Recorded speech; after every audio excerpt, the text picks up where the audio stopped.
예, 오늘 제가 읽은 말씀, 여러분과 함께 읽은 말씀, 사사기 13장 8절로 14절 말씀을 통해서 마노아 부부의 반응이라는 제목으로 하나님의 말씀 함께 나눠보고자 합니다. 마노아는 누구의 아버지죠? 네? 마노아가 누구 아버지예요? 예, 마노아는 삼손의 아버지입니다. 예, 삼손의 아버지인 이 마노아가 지금 아내로부터 어떤 소식을 들었냐면, 오랫동안 자식을 갖지 못해서 힘들고 어려운 삶을 살아오다가 이제는 아이를 낳을 수 없는 그런 나이까지 와 있는데도 불구하고 마노아의 아내가 마노아에게 와서 이야기하는 겁니다. 내가 하나님의 사람을 만났는데 그 하나님의 사람이 말하기를 내가 아들을 낳는데, 근데 그 아들을 낳을 때 그 아들은 이미 낳기 전부터 분열된 낯이 있는 인으로 키워져야 하기 때문에 아기를 갖고 있는 동안에 내가 폰주나 독한술을 먹어서는 안 되고 부정한 것을 먹어서도 안 되고 부정한 것을 만져서도 안 될 뿐만 아니라 태어난 아이에게 삭도를 머리에 대지 않고 그에게도 그런 것들을 지키게 하라고 이야기했어 라고 집에 와서 이야기를 합니다. 그때 보통 남편들의 반응은 어떨까요? 첫 번째 반응은, 야, 너 미쳤냐? 지금 너나 내나 나이가 몇 살인데 지금 무슨 애를 낳는데? 라는 반응이 하나 있을 거예요. 한 반응은, 여보, 당신 그 마음 아는데 우리가 현재 형편상 보면 어떻게 아들을 또 낳겠습니까? 당신이 아기에 대한 마음이 간절하다 보니까 그런 헛것을 본 걸 수도 있겠죠. 세 번째 반응, 그래? 정말 그랬어? 그럼 하나님께서 우리에게 귀한 선물을 준대. 그럼 나도 한번 확인해 봐야지. 당신에게 하나님의 사자가 나타나서 하나님의 사람이 나타나서 당신에게 그 이야기를 해줬다면 동일하신 하나님이 내가 또 하나님 앞에 간구하게 되면 하나님께서 나에게도 말씀해 주실 거야. 근데 이 마노아는 아내를 너무나 사랑한 나머지 아내의 말을 고지고대로 잘 듣는 사람이었습니다. 그리고 아내를 존중하는 사람이었어요. 그래서 마노아는 오늘 본문에 보니까 그 사실을 듣고 마노아가 하나님 앞에 기도합니다. 하나님께서 내 아내에게 나타나셔서 이렇게 하라고 했는데 그것이 사실입니까? 그렇다고 한다면 나도 확실하게 믿을 수 있도록 내게도 나타나 보여주시고 내가 어떻게 이 아이를 태교서부터 시작해서 어떻게 키워야 하는지를 알려주십시오 라고 본문에 기도합니다. 어떤 사람은 이 기도를 놓고 보면서 이것은 불신앙에 의한 기도다 라고 이렇게 이야기하는 사람이 있어요. 하나님을 믿지 못해서 하나님이 그렇게 해주신다고 했는데 하나님의 사자를 보냈는데도 불구하고 다시 보내달라고 한다 라고 말할 수 있습니다. 그러나 이것은 불신앙이 아니라 하나님 앞에서 탐구적인 신앙 자세를 가지고 있다는 거예요. 하나님께서 말씀하신 이것이 사실입니까? 확실합니까? 그렇다면 내가 하나님의 이 말씀대로 살겠습니다 라고 하는 탐구적인 신앙을 가지고 있었습니다. 그래서 마노아는 아내가 말할 때에 그러려니 하고 넘기거나 묵살해버리는 것이 아니라 이렇게 중요한 일이라면 아내에게만이 아니라 저에게도 말씀해 주십시오.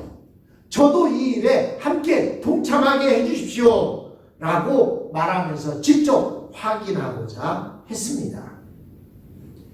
여러분, 남편이 진정으로 아내를 사랑한다면 아내가 소중히 여기는 것을 무시하면 안 됩니다. 오히려 그의 말을 아주 신중하게 잘 들어야 합니다.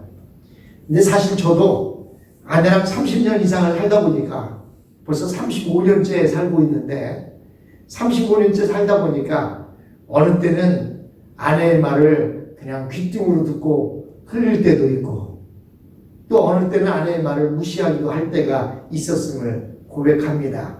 하지만 이 마누아의 이 모습을 성경을 읽으면서 보면서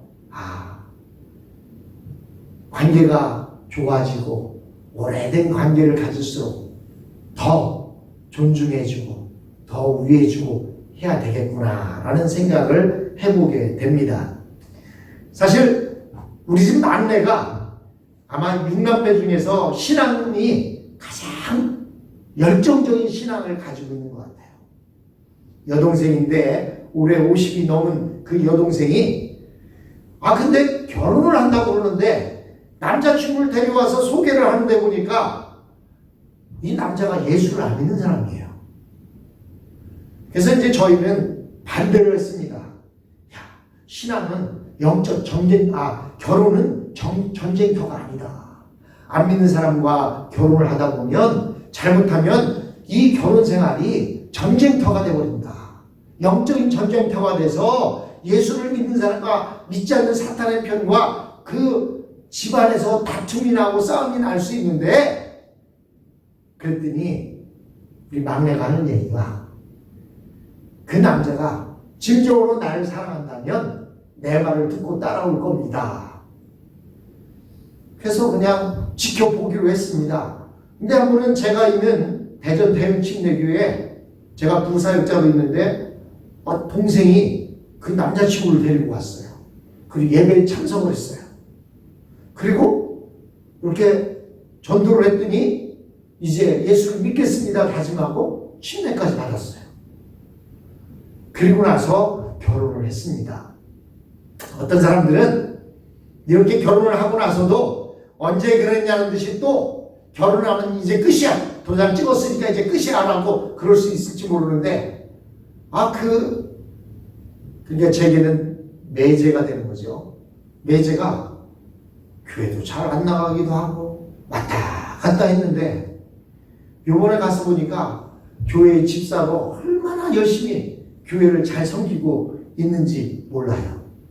사실 여자들이 볼 때 신앙 좋은 남자는 어떤 사람이냐? 신앙 좋은 아내의 말을 잘 따라주는 사람이라고 저는 생각을 합니다. 그래서 제 동생의 모습을 보면서 안 믿는 사람하고 결혼하는 것이 꼭 나쁜 것만은 아니다. 다만 그럴 만한 견딜 수 있는 자기의 진정한 신앙의 확신이 있는 사람은 가능하겠구나. 그러나 신앙의 확신이 없으면 안 믿는 사람하고 결혼하는 것은 오히려 세상적으로 나가는 지름길이 될 수 있음을 볼 수가 있습니다. 마누아는 그런 모습이 있었어요.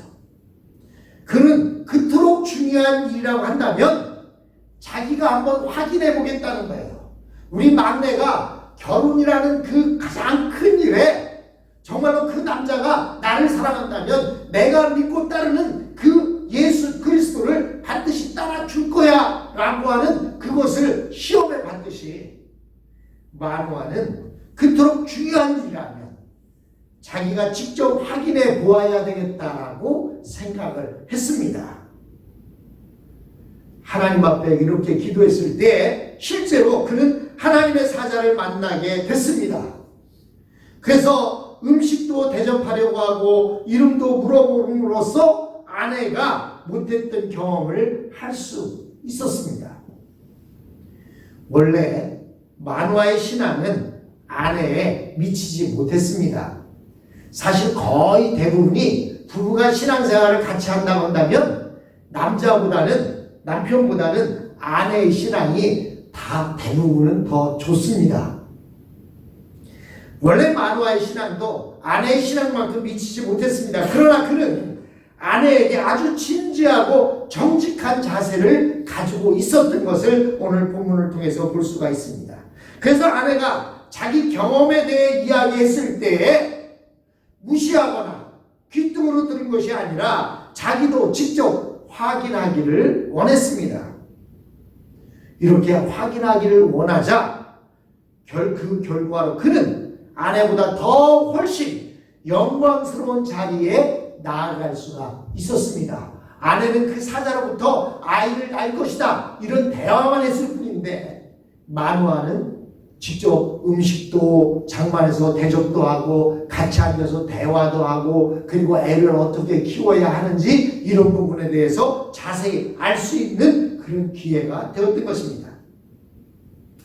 아내의 신앙적인 조언을 진지하게 탐구하는 자세로 받아들인 결과 나중에는 아내보다 더 좋은 신앙을 가졌을 뿐만 아니라 위대한 사역자가 된 사람들이 많이 있습니다.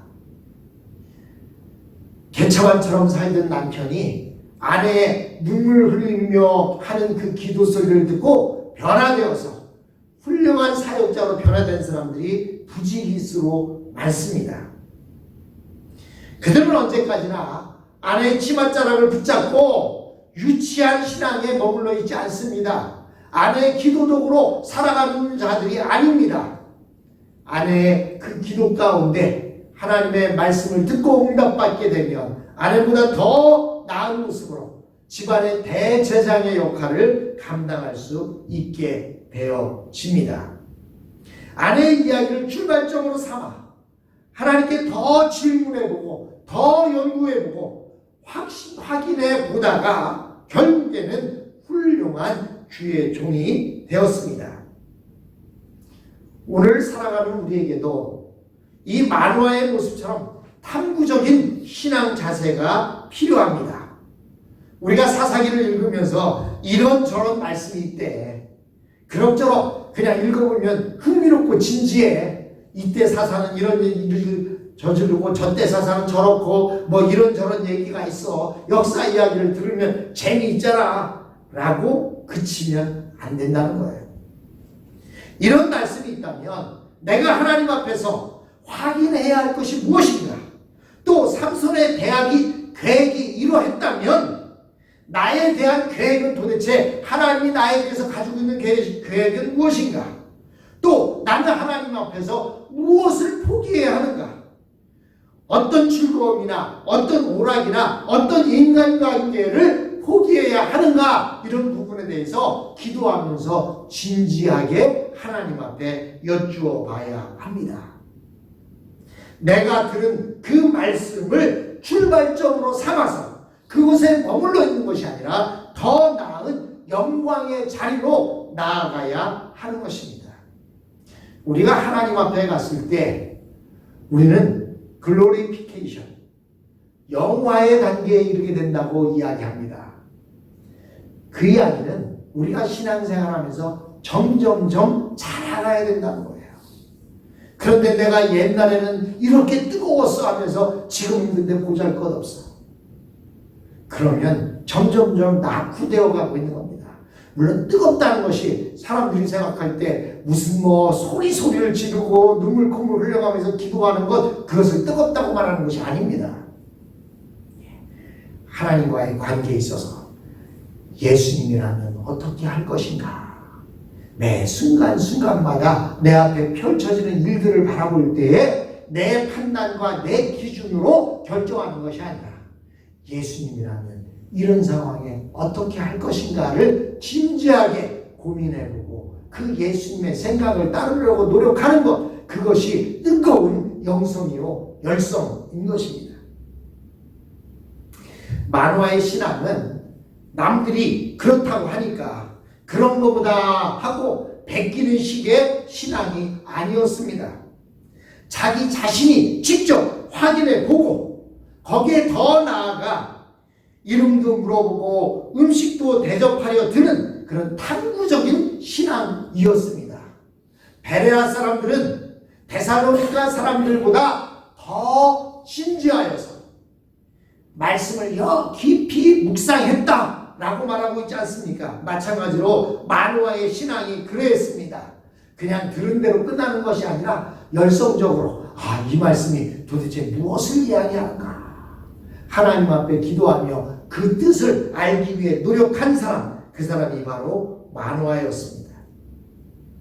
이처럼 어떻게 해서든지 하나님의 사자와 자꾸 이야기하려 들다 보니 마침내 상상할 수 없는 사실들을 알게 되었고 하나님의 영광까지 경험하게 된 것입니다. 정상적인 하나님의 백성이라면 말씀만 들어도 살아나는 것이 정상입니다. 나는 말씀만으로는 안 돼. 돈이 있어야 해.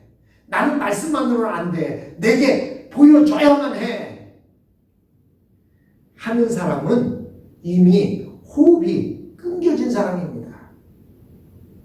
도마는 뭐라고 얘기했습니까? 부활하신 예수님을 만났다 했더니 뭐라고 얘기해요? 나는 내 눈으로 문자옥과 찬장을 보지 않고는 믿지 못하겠다 라고 이야기합니다. 성경은 보지 않고 믿는 것이 더 복되다고 말합니다. 우리는 말씀만 들어도 그 말씀으로 우리가 되살아나고 은혜 받는 것, 그것이 신앙인의 정상입니다. 여러분, 호흡이 끊어진 사람은 기적이 아니면 일어날 수가 없습니다. 여러분, 의학 드라마를 보다 보면 호흡이 끊어진 자들에게 처음에는 인공 심폐수술을 합니다. 그래서 가슴을 압박하고 호흡을 불어넣어주고 하다가 그래도 안 되면 최후수단으로 무엇을 합니까? 전기 충격을 주는 거예요. 그래서 전기를 300V, 400V 올려놓고 가슴에다 전기 충격을 주면 죽어있는 시체가 벌떡하고 몸이 들썩하고 일어납니다. 왜? 전기가 엄청난 강한 전류가 흐르기 때문에. 그래서 멈춰있던 심장이 그 전류로 인해서 펄떡 뛰는 전류에 의해서 심장이 되살아나기도 합니다. 그러나 문제는 전기 충격기로도 살아나지 못하는 사람들이 있다는 것입니다. 그러므로 우리는 하나님의 말씀을 듣고서 그 말씀에 아멘할 수 있는 그런 사람들이 되어야 합니다.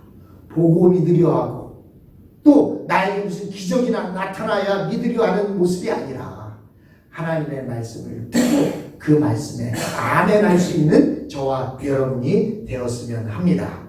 하나님이 스스로 가장 불행하다고 생각했던 12지파 가운데 가장 불행하다고 생각한 단지파에게 삼손이라는 가장 강력한 방법을 사용하셨다는 사실을 우리는 기억해야 합니다. 가장 약한 위치에 있을 때 불평하거나 다투지 말고 기쁨으로 하나님의 개입을 기다리시기 바랍니다. 제가 우리 함께 아까 찬송했던 378장 3절에 보면 이런 찬양이 나옵니다. 내 하는 일들이 하도 적어 큰 열매 눈앞에 안 되어도 주님께 죽도록 충성하면 무엇을 얻으리라? 생명의 면류관을 얻으리라.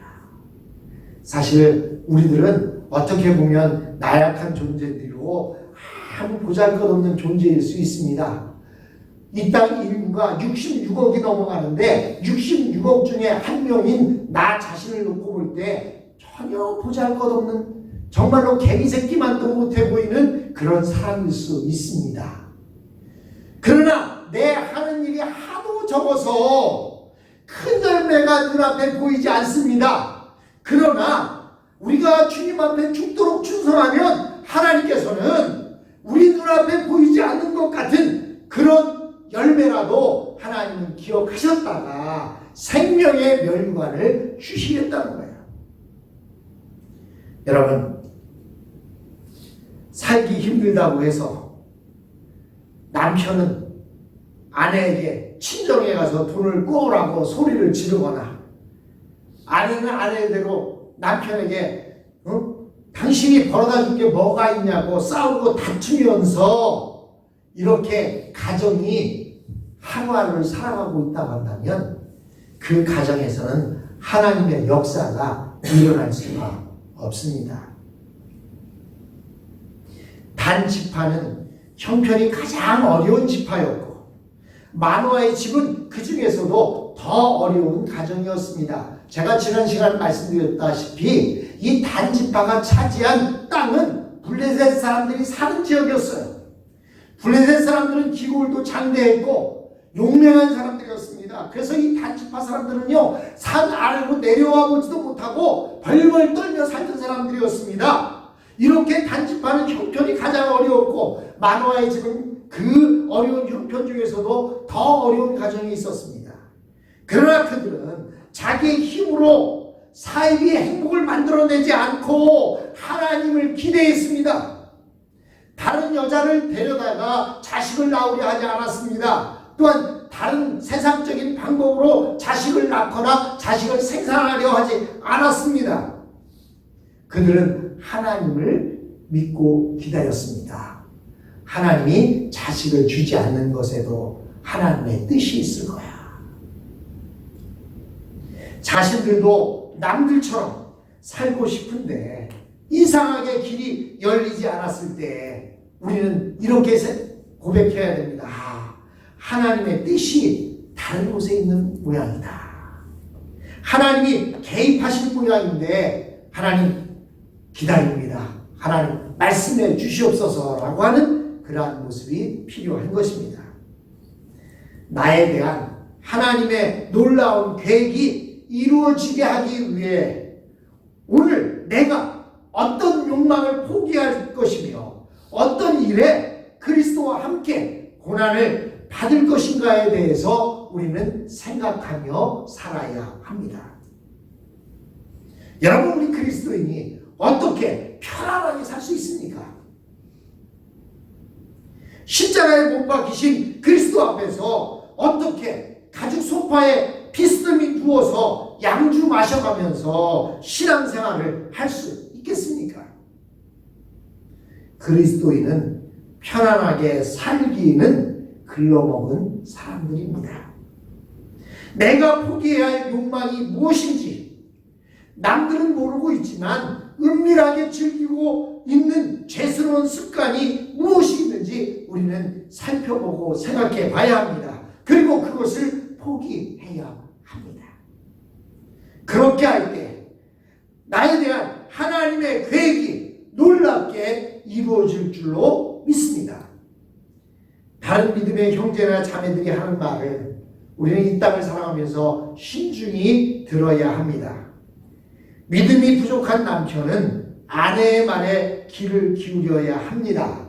그리고 하나님의 말씀을 들으면 그것이 그런가 하여 신중하게 베레아 사람들처럼 탐구하는 탐구적인 신앙을 가져야 합니다.